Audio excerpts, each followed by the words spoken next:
a nice 3-year-old on the grounds here. Uncle Heavy had that tough start, then kind of redemption time as a 2-year-old, has really grown and blossomed. And we got a chance to catch up with Uncle Heavy and Butch Reed. So check this out here on this horse going into his 3-year-old campaign. Here with trainer Butch Reed, and Uncle Heavy is getting ready for a really big race up in New York in the Withers. Tell us about how he's doing. He's doing very well. Unfortunately, we've missed a couple of days of training here, but got out there the last few days and did great, and hasn't affected him at all. Eating everything in sight, and we're real happy with the way he's coming up to the race.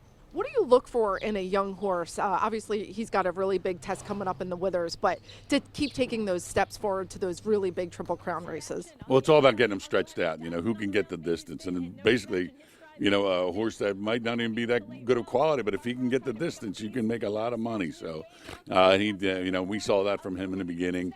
He stepped up to the mile in 70 yards with no problem, first time around 2 turns, and was very wide on both turns. We really liked this race, and that kind of gave us the impetus to go ahead and take a shot in this race.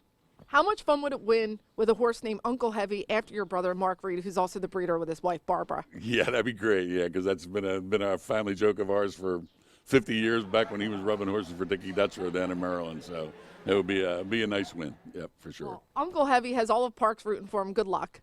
Thank you so much. Yep. Thank you to Danny Gibson. And Uncle Heavy, as a 3-year-old, really promising, and he's going into the Withers, and you take a look at that race in New York. 3-year-olds, this is the time of year, and Uncle Heavy seems to be blossoming maybe at the right time? It could be. I was very impressed with his last race, Chris. I think everything about it said this could be a horse going forward, and I have a personal stake in this. Uncle Heavy is named after my good buddy Mark Reed. He's known as Uncle Heavy by his family, and it would be so cool if his brother Butch has a really good horse for Uncle Heavy. We'll talk about the Withers plenty, and with a horse we talked about on this show was drumroll please, right. Going to be off the Derby Trail. It looks like just a little bit of a hiccup. Yeah, it's unfortunate. It's just the nature of it, Chris. Horses come in, horses leave the trail. He's out, but hopefully he'll get back in at some point. Maybe we'll see him here in September. The Derby Trail is not easy.